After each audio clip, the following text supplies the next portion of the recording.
See how that's burned? It's all burned. But here's the exact same piece of salmon cooked for the same time. Look at the difference and look at the inside. You can see just how moist and flaky that salmon still is. And that's what Jade does. It holds the temperature even across the stove, whether you're on gas or electric, so you're going to get perfect results. Here and again, our steaks. the steaks. Well, here we did the chicken. Well, yeah, let's do this first. So we put 2 pieces of chicken in the pan and cooked them for 30 minutes. Now that's after 10 minutes. You can see the one on the right starting to burn. This is after 15 minutes. The one on the right is burnt. This is 20 minutes. Look at the difference. Look at how golden brown ours is.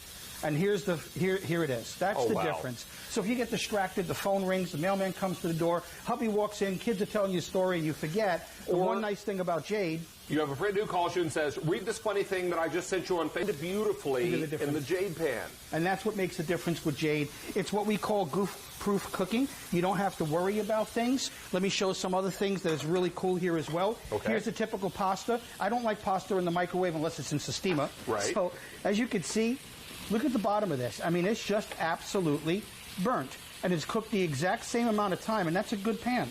But take a look here. I just want you to notice the difference in the moisture.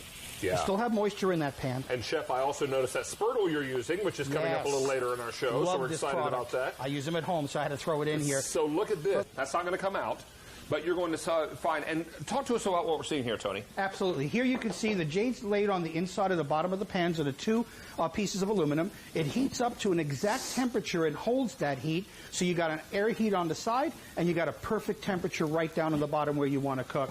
And you can see what happens here. The Jade stays at that temperature, but on the other pan it just keeps heating and heating to over 500 degrees, and that's where your burning comes. And that's what you'll never get with Jade. You're always going to get a consistent cook. Well, look at the moisture. There's no moisture here. It's dried out. And if you go underneath it, it's burned up. It's burnt up. And that's sad because that's a good pasta. But let's take a look at the Jade product. And this is the difference. And this is on the same heat. Same heat and exact same time. I still have moisture in my noodles, but more importantly, I get that light little browning, but I will never get burning with. See that, David? This is kind of washed out, and you can see how soft and the color on it is pale. Brown, yeah. Correct. Now let me show you the Jade pan. Now this has been off the stove for 20 minutes. Wow. Look at the color of that. Gorgeous. No oil, no butter, no water, nothing. I just put broccoli in the pan and heat it up on medium heat. See, unfortunately, the pepper's a shot. And I'm not trying to tell people that their pans are bad, but when it comes to cooking product and keeping it the right temperature, take a look at the difference right here. This is the exact same recipe. I still have liquid in my pan. My onions and mushrooms are perfect. And what's nice about it, no matter how long I keep this in here,